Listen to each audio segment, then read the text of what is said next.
Assalamualaikum warahmatullahi wabarakatuh. Wargi YouTube dina channel Manggina Mara. Kan biasa sok ngadang kedongeng anu digarap musim beri Manggina Mara. Mawargi sadena dan ramang dengan ieu pamanggi bae salehatnya wargi. Sehat jasmanina ugi sehat rohanina. Aya dina lindungan atanapi panang tayungan Allah Subhanahu wa taala. Amin ya rabbal alamin.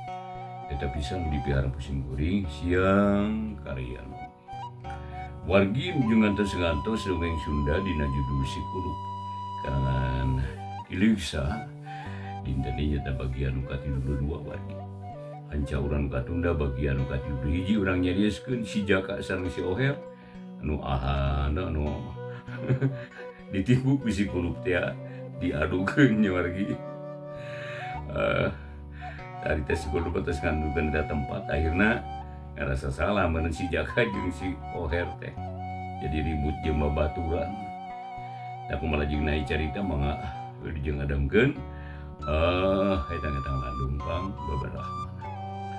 Akur euy hayu urang silih hampura ena malah keuni kesalahan geus kaliwat mah anggape eueuh hampura uing nya ceuk Jaka bari nyodorkeun dampalingeuna aduga ku si Oher teh ditampanan duanana sesalaman ngabebaskeun kesalahan puk si Oher nyarita semubunga samalikna ka uing ge mah dihampura euy kesalahan maneh dihampura pisan ieu ayeuna mah urang susul si kasabelan teh tah ulah diantep lila-lila bisi teh kaudag euy kitu ceuk Oher bari singkil kitu deui Jaka manehna memeres pakeanana pok nyarita deui hayu Her muga geus beurit ieu teh sieun di dieu mah lah sok loba jurig euy bisi ngarekam ka urang.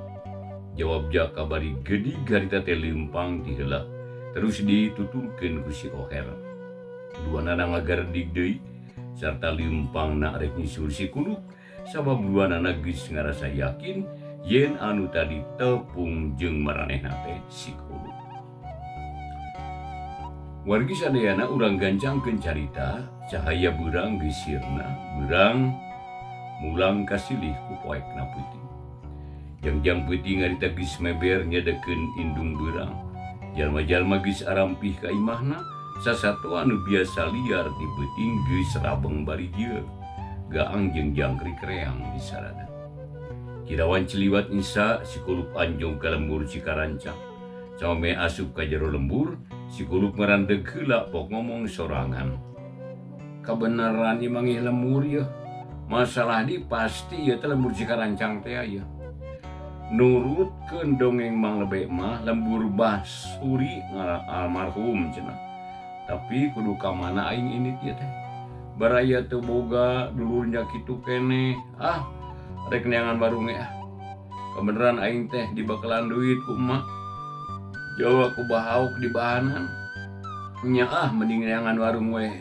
Ngarasa kalian bisa dahar jeung bisa sare ceuk Sikulup bari geudig indit deui muru nu dijugjug tengah lembur lantaran harita teh ku Sikulup katempo aya cahaya lampu sajebana ti kitu kadenge aya sora nu ngobrol mani rame jiga nama barudak ngora keur aruri ngan samame Sikulup nepi ka nu dijugjug di parapatan pasarandug jeung alitan barudak kagok lobana aya kana 15 urang sadaya marawakoh politik anu dijieun tina awi ditarakolan mani rami mata katorekan sorana ratok henteu pugu dengekeunana Sikulup jadi ngarandeg leumpangna lantaran kahalangan ku alitan barudak anu narakolan koh politik sanggis alitan barudak liwat di tilu parapatna pok Sikulup nanya ka nu pangpanderina hei dak nanaonan eta teh kumatak ganeng nya pidaku ngarona waya kieu apaan biasana ge tengah peuting na kol-kokol mah bari ngarona ceuk Sikulup bari neuteuk kanu ngalih tapi nu ditanya teh saurang oge daya nu ngajawab jarong jone leumpang bari nakolan kokol sorana beuki tarik asa ditompokeun kana ceuri Sikulup atuh buku Sikulup nafsu pok nyarita deui ku kulutus sorangan. Sugan teu harideng betah barudak teh dicanya teh jarong jun wae siga boneka awas lamun aing geus amek di babariksa ku aing mah dasar manusia kasebalan. Cek si kulup bari nutup ke alitan barudak anu beki lila beki jauh. Sanggis jauh pisan gerok loba kolot-kolot anu nyarekan ka barudak. Lantaran kacida gandengna ulasan kokol ditakol sakaligus jigana namun lain anak jelema mah moal burung pada moro. Da buktina maniloba nu sing gerero nyarekan barudak teh. Sanggis alitan barudak jauh koloyong si kulup teh maju deui. Tapi teu bisa jongjon daliuk diliuk deui ngareretan alitan barudak.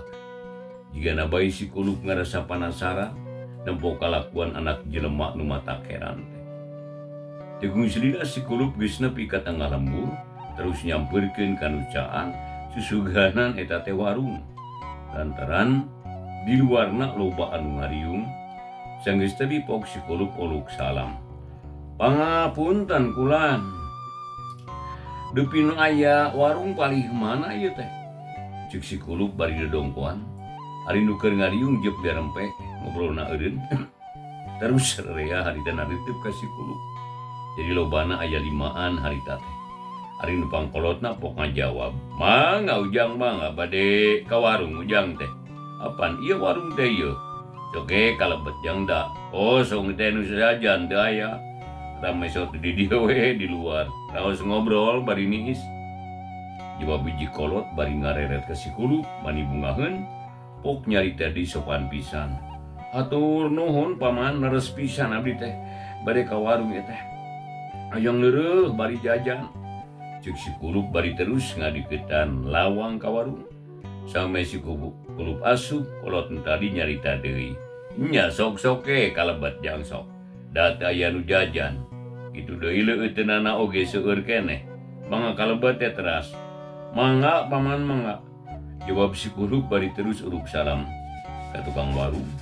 Sanggeus aya anu ngajawab sup si kulup teh ka jero warung gek diuk dina bangku nu geus disayagikeun. Pok si kulup bari nyarita ka tukang warung. "Ibu cik abdi nyungkeun cai ente sagelas.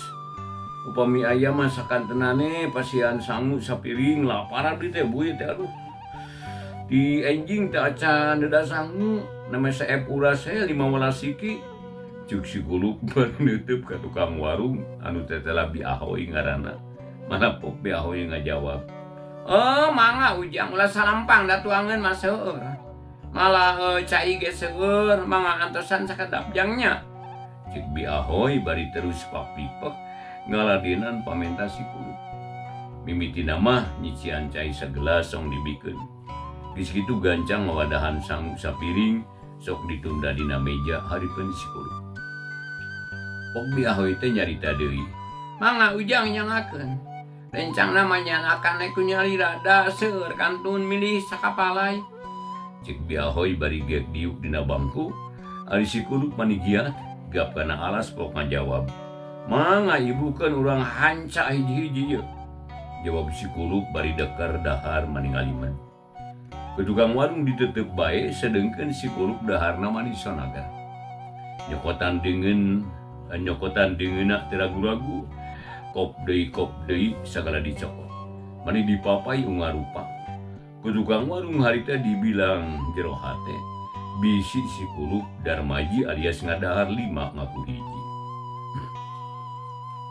Wargi sadayana tegung selila si kulup teh geus sareng sadahar, reuleuh teuram. Gap kana gelas renggot nginum, terus kutap ketap digayang keneh. Sanggeus sadalila pok si kulup nyarita, "Alhamdulillah wareg bu, duh dipasian sapiring ge piringna mah teu saep yeuh. Laina abdi bari tumaros ka salina ibu. Dupi ieu teh lembur naon kasabatna bu?" "Sarang ibu saha jenengan?" Cuk si kulup bari ngusapan dadana, ari tukang warung pok ngajawab, "Oh palai terang ujang teh. Aripun bibi masuk di sarabat Bi Ahoy ieu teh. Ari ieu lembur kasabatna Cikarancang. Ari ujang urang mana kitu. Nah nemean angkat ka dieu. Saha tuh jenengan ujang teh?" Kitu cek Bi Ahoy malik nanya, "Leres ibu, abdi teh nemean pisan ka dieu. Bali mah teu ngahaja ka dieu teh. Lagi mungkar sanungkul, ari wasta mah abdi teh pun kulup. kami ti Cihanjuang gitu tak ibu? Jawab si Kulup sajujurna, ulu-ulu ti Cihanjuang. Nah bade lajeng ka mana atuh ujang teh? Geuning mani angkat sesantenan teuing. Milarian naon ujang teh? Nah ibu bangun anu kaget, gadang lembur Cihanjuang teh. Teu sawios-wios ujang. Eta we ku wanita tebih atuh. Waya kieu si ujang na dugi ka dieu. Na waya kumaha ti Cihanjuang. Sareng bade lajeng ka mana ujang teh? Cik Biahoy marikandi pertanyaanana. Ari dina hatena mah memang ngarasa kaget ngadenge Cihanjuang teh.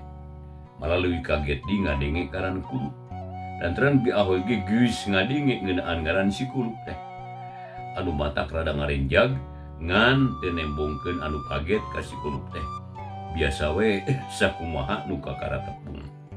Kieu abdi teh bibi ibu. Sawios ujang. Bade nyebat ibu mangga, bade nyebat nini oge mangga tah sami wae. Bade nyebat bibi mangga, sok lajeng ka sarulan teh ujang.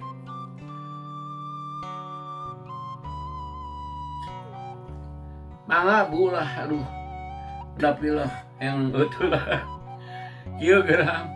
Abdi teh sejak ngalalana ngitung lembur ngajajah milangan kori. Aya dina dangat ieu teh name dugi ka dieu ieu teh. Da miosna mah ti rompok oge name tadi kinten-kinten bada nohor. Depi nu dimaksa teu puguh. Ka mana we dugina kitu tah saresna mah bu. Ceuk si Kulup sopan pisan. Lantaran inget kana papatah indungna, yen lamun aya di pangbaraan mah kudu bisa mihapekeun diri sarta kudu sopan jeung handap asor. Oh, bade ngalalana ujang teh nya. Nah milarian naon ujang? Milari pibojoeun atau nampi milarian pausahaan. Da di lembur ieu mah teu aya nu herang-herang. Aduh pausahaan teu aya deui. Da ti dieu teh sok ngaradeun usaha kanu tebih. Cik Biahoy bari neuteub bangun kaget. Sanes milarian nu kitu abdi mah bu. Nanging seja milarian pangalaman. Sareng hoyong nambihan luang tina perkara kahidupan sadidinten. Beung pengora sareng beung pengjag-jag da saupami parantos naon jompok mah mung bati ngalamun we panginten. Kitu tah pamaksadan teh bu. Oh kitu nya sae atuh bujang. Daras pisan eta teh. Luang pangalaman teh teu kinten perjogina kanggo bakal hirup. Margi pami hirup mung sakadar nganalkeun pangarti saaya-aya di urang asa kidang mekar eta teh. Saur saput teh mah ulah kurung batok cenah. Dupi maksana supados tiasa ngabanding-banding antawis pangartos urang sareng nu sanes. Sangkan tiasa silih tambihan pangartos. Nu aya di urang pasikeun ka nu sanes. Adu teu aya di urang supados katambihan ti nu sanes. Kitu pangintennya maksad ujang teh. Sae eta teh ujang sae pisan. Kahampura bibi hayang nu mulai yeuh. Bismillahirrahmanirrahim. Allah.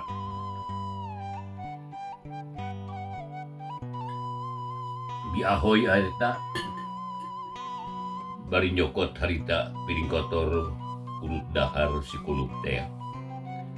Tah laras kitu ibu, abdi mah sanes milarian harta banda, sanes milarian wanita, sanes milarian tahta. Nanging sejak milarian ilmu pangaweruh anu manfaat. Nanging abdi teh sesah kanggo mondok. Dupi di dieu tiasa ngiring mondok kitu ibu. Sabios disewa ku abdi. Kitu ceuk si Kulup harita. Nyaritana jadi mengkol karena perkara pamondokan. Lantaran memang eta bentar lagi.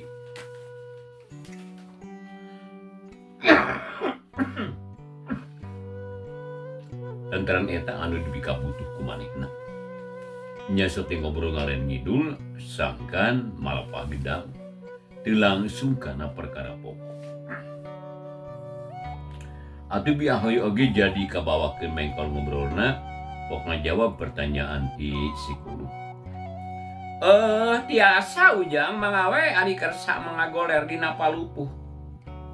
jadi dia maka aya nabatan sakieu geuning ari Ujang kersa mah kulem di dieu tekedah disewa sagala rupi Ujang tekedah nya pokona mah bibi mah etang-etang nulung we kanu menaka susah teu perieun masihan harta henteu tiasa sareng nya kitu teh wargi sadayana masih ngadongkeun dongeng Sunda dina YouTube-nya dina channel Hetman Dina Mara sahabai wargi sadayana boh nu caket anu tebihna itu tah anu mikaresep kana aja dongeng Sunda hudi jeung ngadongkeun ke sadayana nya nya saha we ieu mah boh istri pamungkit nu anu disepuhna seksana geus pangrepikeun dongeng wargi sing tiasa ngajantenkeun landung pang beberapa mana enggak kurang ngejengkeun di wargi yeuh carita Sunda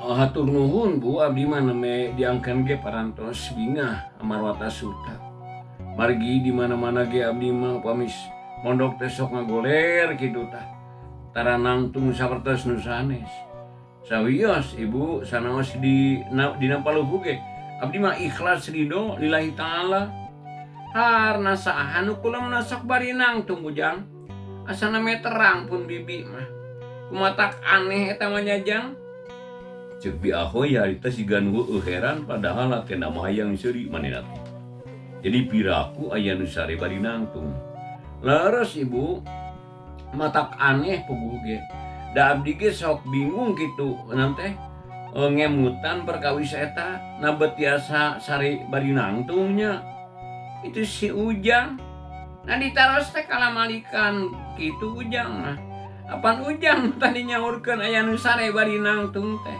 nah saha eta teh Jang dumawi teh terang abdi teh Bu da manawi teh Ibu terang kana eta jalmi nah intos ulah ngalantur kanu teu bugu mending ge geura etang hutang abdi tah sabaraheun sadayana Bu ceuk si kulup nyaritana kitu teh bari neuteub ka Bi Ahoy atuh buku nu dituteupna teh beuki bingung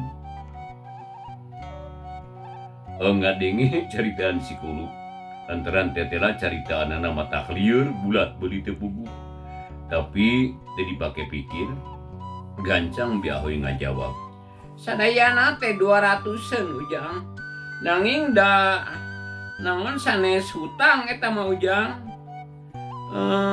margi apan sanes nganyuk Ujang teh mung tuang teu acan mayar sakitu hungkul ceuk Bi Ahoy bari rada nyerenge sami wae Bu margi naon-naon nu ku urang kedah dipasrahkeun ka batur tapi teu acan dipasrahkeun eta teh hutang kasebatna upami parantos dibayar na meh lunas tak itu numutkeun emut abdi mah emutan abdi mah nanging duh kan numutkeun pangemut Ibu mah mangga we Ibu nyangakeun artosna abdi nampi katuangan ti Ibu abdi nyangakeun artosna ka Ibu ceuk si kulup bari mikeun duit 200 ka Bi Ahoy gancang ku Bi Ahoy ditampanan mangga nampi Ujang mugi-mugi we katuangan ti pun bibi sing awet kanggona sing manfaat kana salira tak itu Ujang da memang leres ari ical galeuh maka da nganggo ijab qabul supados sah sareng manfaatnya jarang aya jalmi nu kitu teh Jang samala ka seseueuranana mah upami mayar teh sok leos wae jiga nu teu boga basa ari Ujang mah sae eta teh mudah-mudahan pamaksudan Ujang sing dikabulkeun nu Maha Kawasa Ujang teh pamuda harapan bangsa nya Ujang pisan anu kudu wani ngadobrak kebiasaan-kebiasaan awon nu sumarambah di masyarakat urang kitu cenah ceuk Bi Ahoy bari ngasupkeun duit kana laci ari si kulup rada panasaran ngadenge caritaan Bi Ahoy kitu pok nanya deui ke heula Bi dupi anu disebat ijab kabul teh kumaha tah semuhun anu jiga neme Ujang lamun urang ngalaksanakeun ical galeuh salah sabios rukuna teh nyaeta aya ijab kabul nya sakumaha anu parantos diucapkeun ku Ujang tadi eta teh ijab kabul ngaranna Oh gitu. Da abdi mah tak can terang Bu. Naing ngucapkeun kitu sote sakainget eta mah. Teu gaduh maksad nyebatkeun ijab qabul. Duh pinu disebat kebiasaan awon di masyarakat teh kumaha tah. Alah punten ela deui abdi ayong ieu lah. Eut lah ya. Bismillahirrahmanirrahim.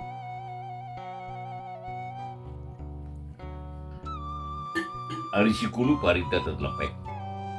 Manggi anu aneh teh manasaran sikulu teh. Malum anu keur neangan guru unggal jalma ditanya pangabisana. Kieu eta teh ujangnya. Adat kebiasaan jalma-jalma di lemur teh henteu kabeh alus. Malah teu kurang-kurang anu mata karubikeun. Tapi tetep we dilaksanakeun. Da anggapanana tatali paranti karuhun cenah. Padahal teu kurang-kurang anu matak ngadugikeun. Contohna ieu. Dina hal mulasara mayitnya anu wajibna mah ngan ukur aya 4 rupa eta teh jang. Atuh kahiji ngamandiannya, kadua mungkus, katilu nyolatkeun, kaopat nguburkeun. Sedengkeun kebiasaan di urang sok loba anu kaleulewihi. Make sok aya nu hajat rongkah sagala rupa, ari aya anu maot teh. Komo lamun ninggang ka jalma nu kasebut beunghar. Pang dina maotna teu hajat gede, eta teh sok jadi bahan catur balarea. Tapi deuheung lamun ninggang ka jalma beunghar. Da sagala rupa teu susah pikeun neangan syaratna.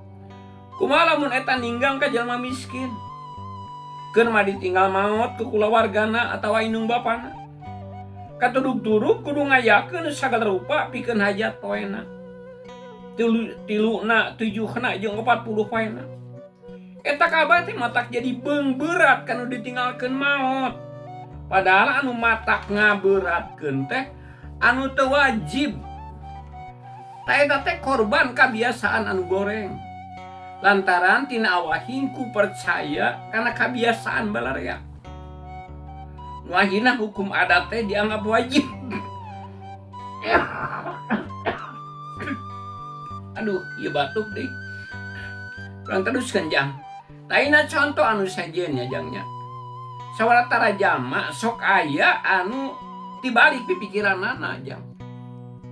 Lamun maranehna boga kolot atawa kulawargana anu geus narempo nya, anu geus sangsara jugang lah tere asup ka liang kubur. Di mana aya pamenta teh tara bisa nyumponan sok sanajan aya. Ngurus keur geuringna mung, ngubar ngaber ngarasa lebar.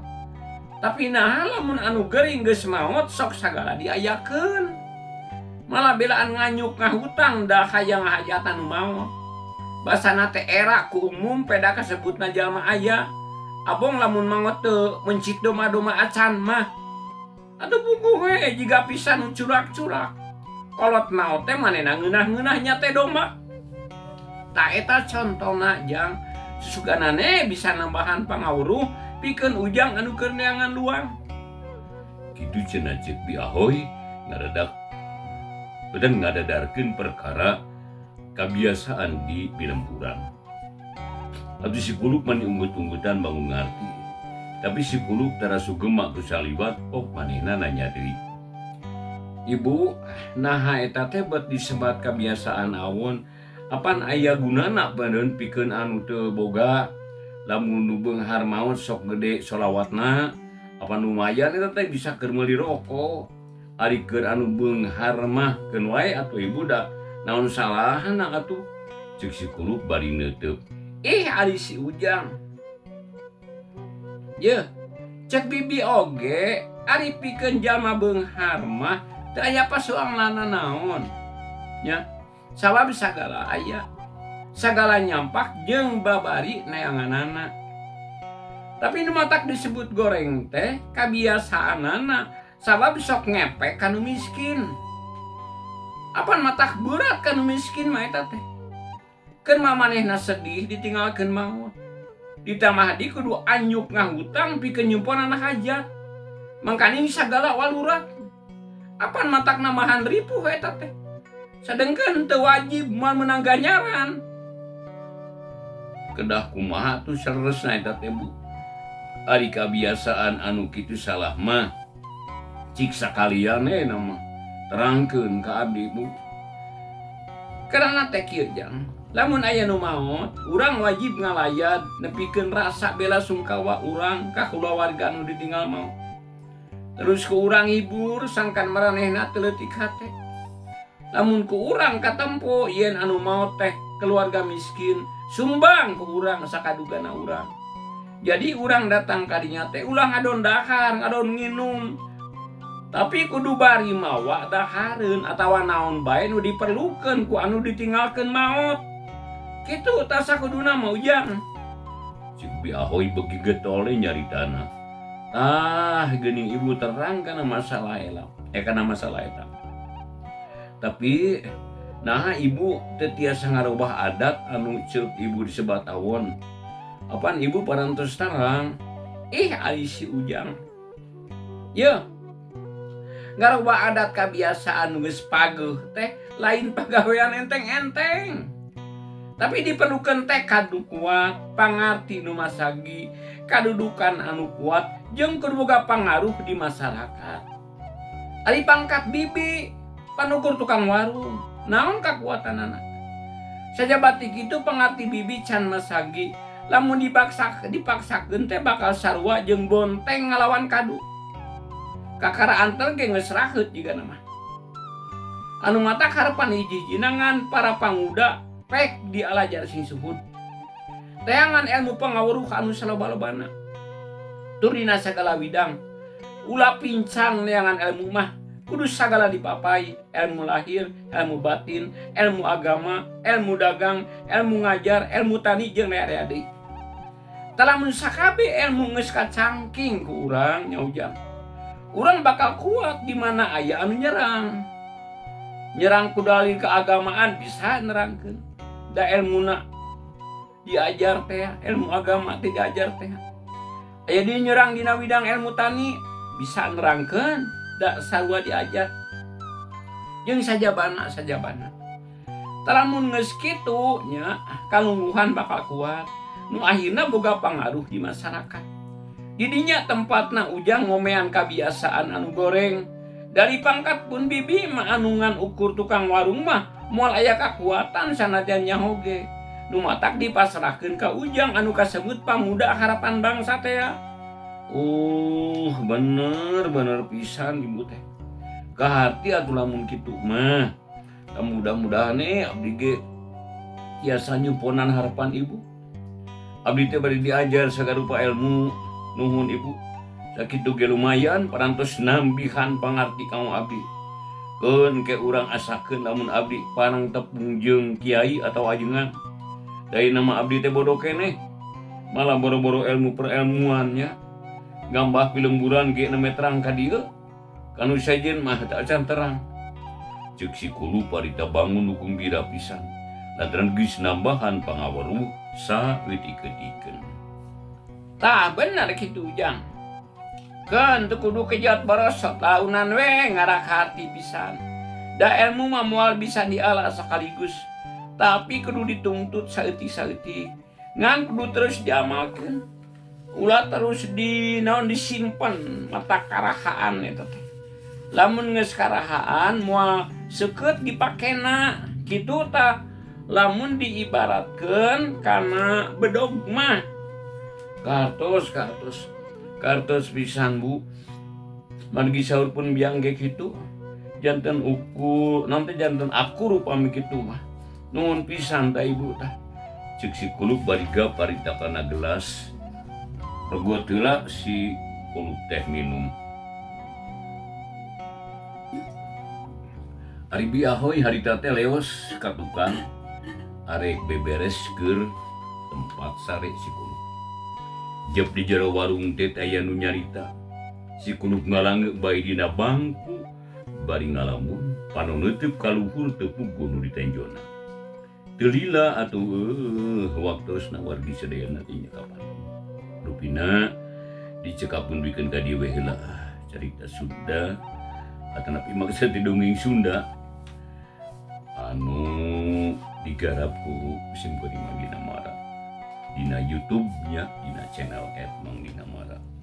Lamun diwai wargi sadayana ieu cerita Sunda sing tiasa ngajankeun landung pangbeberahmana katampi kalian kebingaan.